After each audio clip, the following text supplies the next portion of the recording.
Well,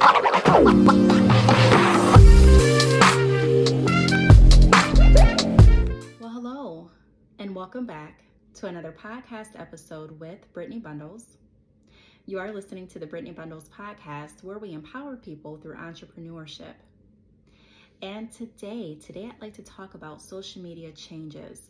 There has been so much talk about the new YouTube changes, different content creators switching from YouTube to like TikTok, people that are making money via social media, like maybe doing sponsorships on Instagram and Facebook, deciding to switch up what they're doing because their business isn't the same as it used to be. And ultimately, people are nervous about social media changes. And so I want to talk about that today in this episode. But before I dive deeper, like I say in every podcast episode, go ahead and spread the word. It not only helps to get more people engaged with the podcast, but it also helps to promote other entrepreneurs that have been on this platform and promote their businesses as well. So let's go ahead and do our part with empowering others through entrepreneurship by spreading the message with this podcast. So I'll go ahead and give you all a moment to do that. You can share the podcast on social media. You can share the podcast via text message. You can turn the podcast on when you're riding in the car with a family member or a friend. However you want to share the podcast, let's go ahead and do our part. I'll give you a moment to share, and I'll be back in a few moments.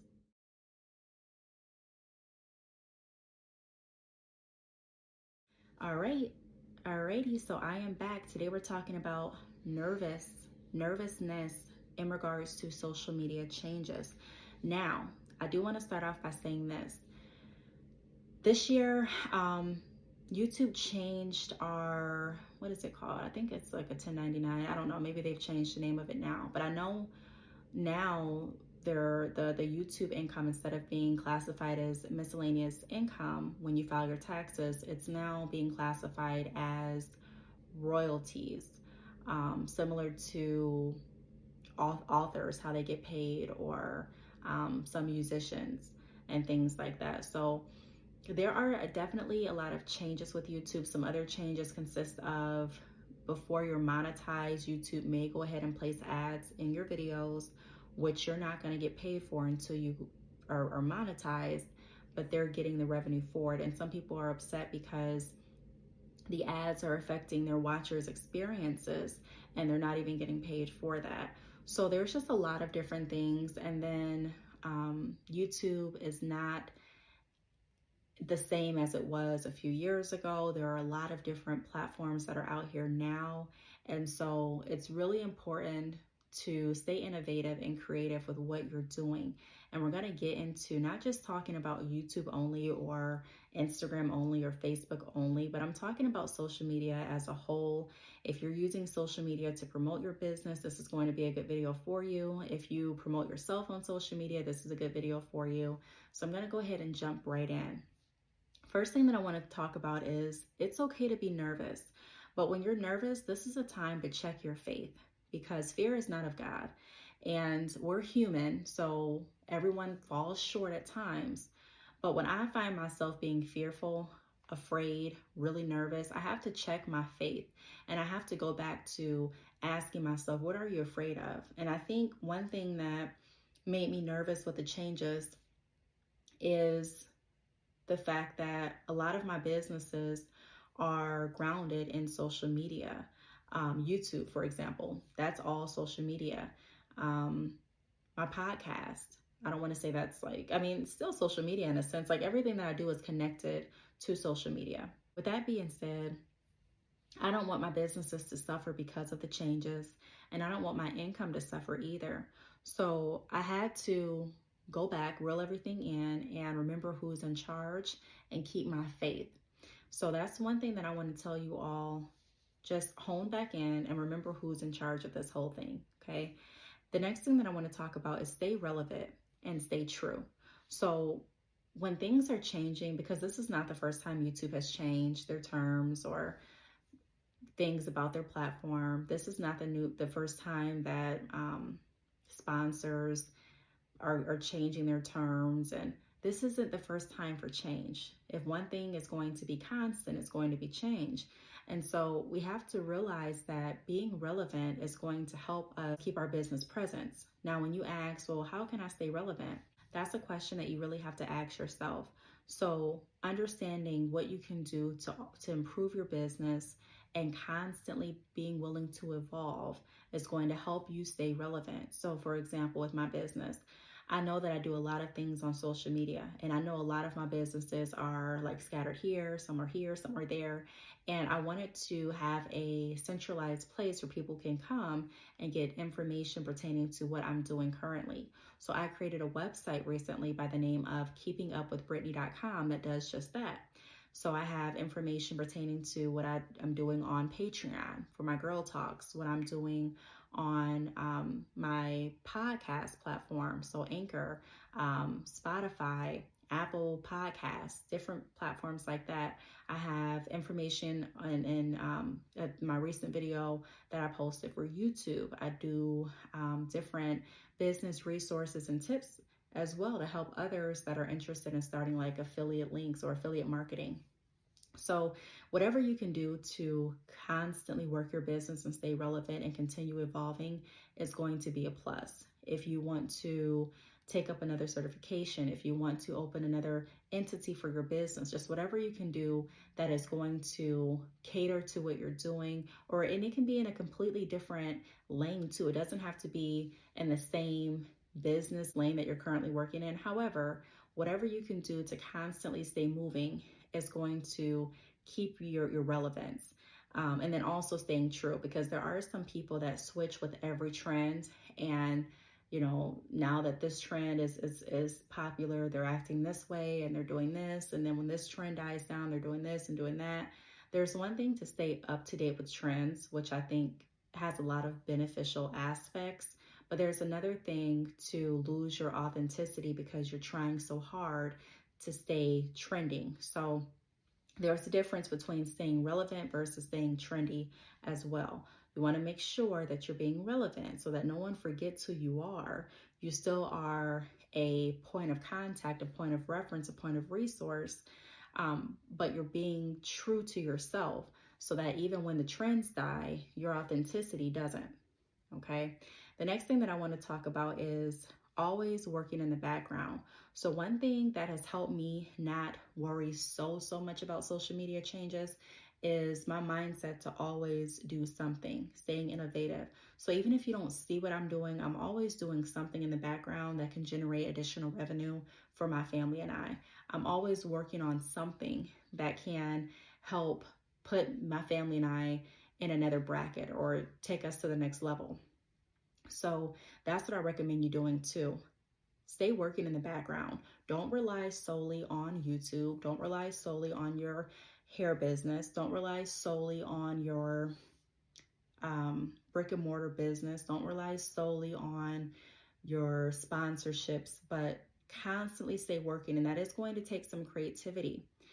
Speaking about creativity, I want to move to I'm not going to even I'm going to touch back on creativity when I get to number 5. The next point that I want to touch on is continue networking. Constantly stay networking, constantly stay meeting new people.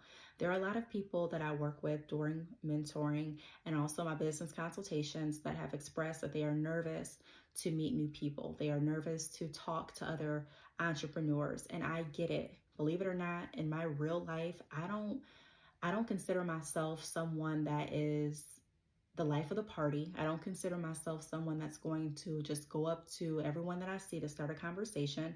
I have been around people like that, and I think that skill is amazing, but not everyone has that skill. And not everyone feels that comfortable to just go up and start talking to whoever, whenever. That's okay. There are so many ways to network, and I think people only rely on going up and talking to people. But now that we have technology, there are so many ways that you can connect with other people without you having to go up and speak to anyone. There's email, there's social media. Now, I know I said don't rely only on social media, but that doesn't mean that you can't use social media as a tool. You can still reach out to people on social media. There are different Facebook groups. Speaking with someone that follows my social media, And I reach out to her and she reaches out to me. And, you know, I am appreciative for the relationship that we do have. And I respect her as a resource in the hair community. And she was explaining how she uses Clubhouse, the Clubhouse app still. And I thought to myself, wow, I haven't been on Clubhouse in literally like years, but people are still on there. So that's another tool to network too, where you don't necessarily have to be the front of the, you don't have to be face to face or like the front of the conversation. You can go in and you can meet other people without you having to actually speak to someone offhand. So there's just different ways that you can network, but constantly stay moving, constantly look for ways and people to network with to boost your business and to help expand your mind. You know, you want to always be motivated and always think of different ideas and just have that rush. I talk a lot about going to Chicago on my YouTube. Well, I don't talk a lot about it, but I mentioned it on my YouTube channel at Brittney Bundles, and I've mentioned it here because when I go to Chicago, I feel like a rush that I don't feel any place else. Not saying Chicago is, you know, the best place ever. Not saying that it is pretty nice. I can't even downplay it, but you know what I mean? I'm not saying that I can't feel that rush anyplace else, but when I go to Chicago, like I feel just movement, life, energy, inspiration. Like I feel it all when I get there. And so that's kind of the same feeling that I get when I'm networking. Like I constantly feel life, energy, ideas, and that's needed to keep you moving because we're all human. And if you don't find different things to keep you motivated and excited, then you may find yourself getting tapped out, getting tired, and getting discouraged, which we don't want. We want to constantly stay networking. Now, the fifth thing, the last thing that I'm going to mention, and I'm going to tie this to always stay working in the background, is be willing to make entrepreneurship a lifestyle. And that's something that a lot of people have not grasped onto. They have started a business and they say, okay, I'm an entrepreneur, which in a sense you are, but not really taking the whole lifestyle of entrepreneurship. When you're an entrepreneur, you have to realize that there may be times where you need to pivot your business, not just pivot your business, but there may be times where that business is going to stop and close. Not saying that you should just quit, not saying that you should give up, but I'm saying there are different things and a different mindset that comes with entrepreneurship. Also knowing that it may be time for you to go ahead and open a couple more businesses. It may be time for you to invest over here and over there, but entrepreneurship should be a lifestyle for those that are wanting to really drive hard with being able to sustain themselves off of working in their passion, not working under someone, but actually working for themselves. Think about different ways that you can make entrepreneurship your lifestyle. Research different information regarding stocks and investments. Research different information as far as buying portions and parts of businesses. Research different information as far as opening another business or another line of businesses, doing either something that's in your current lane or something that's not. Look at educating yourself and how you can use different certifications and even different degrees to boost your business even further. But make it your lifestyle. Make it something that you eat, breathe, and sleep. How can I be as productive as I can be using the gifts and skills that God blessed me with, connecting with different resources, and ultimately opening as many lanes of income as I possibly can without stretching myself thin and moving toward generational wealth for my family and I. Make entrepreneurship a lifestyle. And I'm not going to get too in depth in this podcast episode, but I am going to be talking more about how to make entrepreneurship your lifestyle. You don't have to let everyone know what you're doing all the time. Stay working in the background. Doesn't mean that you have to keep anything secret, because I do believe what's for you is going to be for you. Doesn't matter who knows about it or who's doing a similar business, because there's only one you, and that's the blessing that God blessed you with, just, you know, one of you.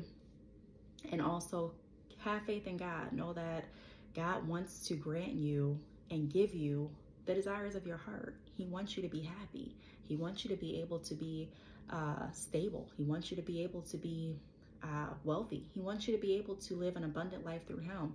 So let's hone in on making entrepreneurship our lifestyle and not getting caught up in what's changing, but constantly moving toward different opportunities so that if anything changes or, God forbid, if YouTube goes out of business, I'm still able to generate revenue.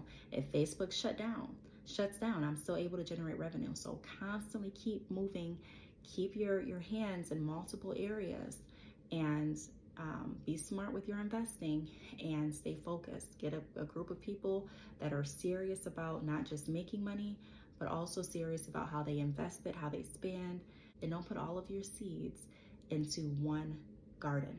Okay, so I hope that this podcast helps someone out there. Like I say in most of the episodes, I don't want this conversation to end.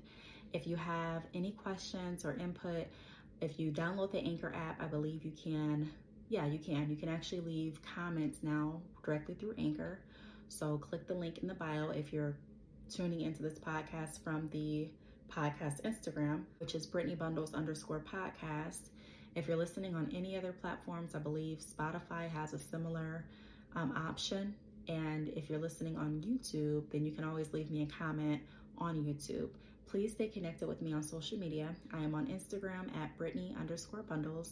That is Brittney, BRITTNEY _bundles, BUNDLES. I'm on Facebook, Brittney Bundles, YouTube, Brittney Bundles, and Twitter, Brittney Bundles. Until next time, I'll talk to you all in the next podcast episode.